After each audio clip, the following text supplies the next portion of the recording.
Omer, jour 43, nous sommes le 28 Iyar. Et aujourd'hui, la Mishnah du jour va nous plonger complètement dans la pensée juive. Mishnah 9 du chapitre 3. Il est dit, Rabbi Hanina ben Dossa dit, qui place la crainte du péché avant la sagesse, sa sagesse se maintient. Qui place la sagesse avant la crainte du péché, sa sagesse ne se maintient pas. Il disait, qui a plus d'actes que de sagesse, sa sagesse se maintient. Qui a plus de sagesse que d'actes, sa sagesse ne se maintient pas. Ici, nous sommes en plein dans la question que nous avons déjà vue dans le jour 1 de l'Homer. Je vous conseille de regarder une nouvelle fois Homer jour 1. C'était la première vidéo, une vidéo très courte qui introduisait le conte de l'Homer. Nous avons déjà vu ce thème avec Shaoul et Timothée à travers un échange épistolaire. Je vous conseille de revoir cette petite vidéo qui donnait l'introduction. En fin de compte, dans cette journée 1, nous étions dans le cœur du sujet. Et aujourd'hui, avec cette Mishnah 9 du chapitre 3, nous sommes aussi dans le cœur du sujet. Maaseh venishma. Nous ferons et nous comprendrons. Ce passage d'Exode que vous connaissez, de Shemot, que vous connaissez, c'est exactement le cœur du sujet de cette Mishnah. Les actions, la compréhension, ce que la Mishnah 9 appelle sagesse. Ça peut être aussi connaissance ou commandement.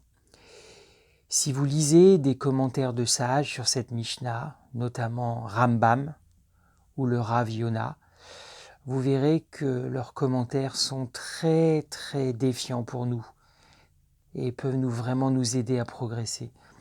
En fin de compte, c'est la question qui nous concerne tous. Pourquoi la pensée hébreu? Pourquoi la pensée grecque?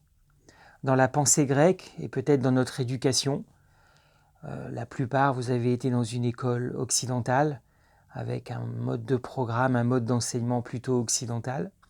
On étudie beaucoup, on apprend par cœur, on analyse, et puis peut-être après, il y a une action sous forme de rédaction ou autre, ou d'exposé.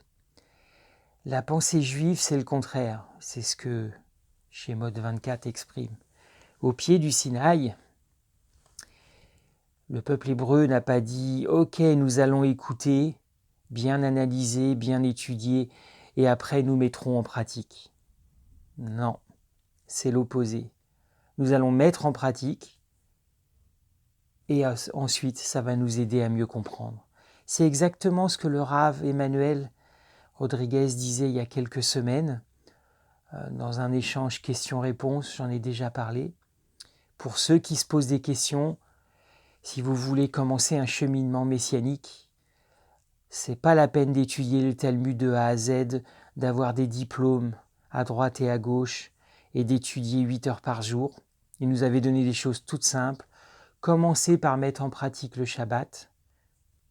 Ensuite, mettez en pratique le calendrier, c'est-à-dire achetez un calendrier ou renseignez-vous sur les fêtes juives et suivez les fêtes juives avec les heures et les jours. Et puis ensuite, pénétrez dans la pensée juive. Pourquoi cette année nous faisons les Mishnah de Pirkei Avot? C'est aussi un moyen pour nous tous de rentrer par une porte dans la pensée juive. Il y a beaucoup d'autres portes. Pirkei Avot est une porte privilégiée dans cette période, mais c'est aussi pour cela que nous le faisons. Et c'est pour cela que nous sommes encouragés à donner des commentaires, à participer et à mieux se connaître aussi à travers nos échanges. Donc dans la pensée hébraïque, la pensée juive, les actions sont au service de la sagesse. C'est en agissant que l'on peut grandir, approfondir sa sagesse. Rambam dit même que, dans son commentaire, les philosophes eux-mêmes sont d'accord avec cette Mishnah. Donc la pratique permet de grandir dans la sagesse. Et il faut privilégier la pratique en premier. C'est pas mauvais d'étudier, Mais si vous avez le choix entre deux, il vaut mieux pratiquer que étudier. Si vous n'avez pas le choix, choisissez la pratique. Et vous verrez qu'ensuite, selon la Mishnah, et selon les pères et aussi des exemples autour de nous, c'est beaucoup plus facile de rentrer dans l'étude lorsque l'on pratique. Peut-être ça va défier notre entendement occidental, c'est vrai, moi le premier. Ouf, c'est tellement facile de se lancer dans des raisonnements, la connaissance, parce que j'ai été éduqué comme ça.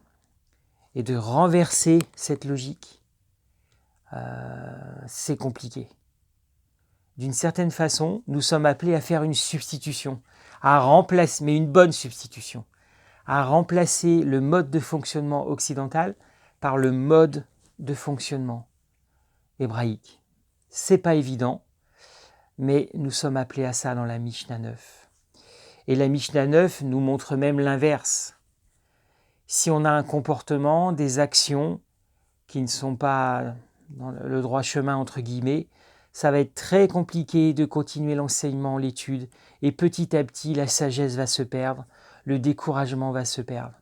C'est pour ça que si nous sommes dans un moment difficile maintenant, peut-être pour vous c'est un moment difficile, c'est pas en étudiant plus que ça ira mieux, c'est en agissant plus, en pratiquant plus.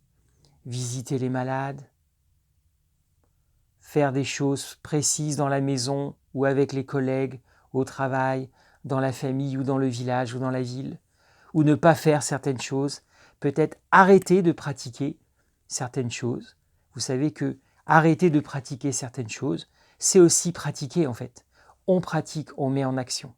Et vous verrez, nous verrons que ce sera beaucoup plus facile d'étudier et que les deux vont s'enrichir l'un l'autre. D'une certaine façon, notre frère Jacques, et c'est pas frère Jacques, dormez-vous, dormez-vous, ce n'est pas frère Jacques qui dort, c'est frère Jacques qui conseille. Dans son épître, Jacques Yaakov, le dirigeant de la grande Kéhila de Yerushalayim, une Kéhila extraordinaire, qui était au centre de la voie au 1er siècle, avec des milliers et des milliers de membres, c'est clair. Il a été confronté à cette question. Et dans son échange épistolaire, il dit bien « Montre-moi ta foi, je te montrerai mes œuvres. Je vais te montrer mes œuvres, montre-moi ta foi. » Voilà, donc en fin de compte, dans un échange avec les autres, c'est toujours la même question. La foi et les œuvres, la sagesse et les œuvres. Les deux font partie de notre vie. Et Yaakov, dans son échange, dit qu'en fin de compte, on doit mettre les deux dans la balance. Pas simplement un, parce que c'est là où nous sommes forts, mais il faut mettre les deux dans la balance. Et ensuite, on joue avec les plateaux avec un équilibre. Et la Mishnah 9 nous montre bien que on a tout intérêt à mettre plus de poids sur le plateau de la pratique. Et d'une certaine façon, en mettant du poids sur la pratique, la sagesse va augmenter. Et puis après, ça va être comme ça, comme un balancier. Et vous allez monter, monter, monter, monter. Voilà, dans les deux niveaux. La foi et la pratique. La sagesse, Mishnah 9, et les actions. Dans les commentaires, Yona dit aussi, mais où est la Torah là-dedans? Et vous avez raison, vous avez le droit de poser la question, où est la Torah? Vous savez que l'on peut suivre les commandements sans entendre parler. C'est la grande question de la conscience. Sans entendre la Torah, beaucoup n'ont jamais couché avec leur mère, leur père ou leurs frères et sœurs. Sans entendre la Torah, beaucoup n'ont jamais tué dans la rue le premier passant qu'ils voyaient. Parce que c'est dans la conscience des personnes, parce que c'est dans la conscience des peuples dans lesquels ils vivent. Voilà, donc heureusement que l'homme a une conscience et que d'une certaine façon, beaucoup des 10 paroles sont vécues dans les sociétés sans que la Torah soit enseignée. Et c'est ça la force incroyable de l'Éternel. Et bien sûr, la Torah peut venir aussi. La Torah va venir. Et le Rav Yonah parle de cela.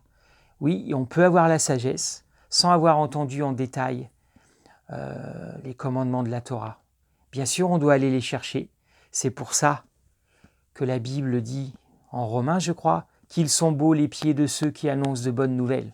Nous sommes appelés à annoncer les bonnes nouvelles, la bonne nouvelle de la Torah, pour aller encore plus loin, pour aider nos amis dans la sagesse. Mais heureusement qu'il y a une sagesse dans des sociétés. Sinon, ce serait le chaos total.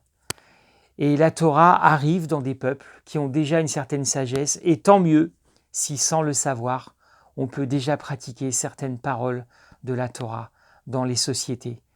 Les gens autour de vous, sans le savoir, appliquent déjà certaines paroles. C'est notre rôle de les aider, à travers la pratique, à accéder à la Torah pour grandir aussi dans la sagesse de l'Éternel. Voilà, donc je souhaite à tout le monde une bonne journée. Grandissons dans la pratique aujourd'hui. Cela va nous aider à progresser.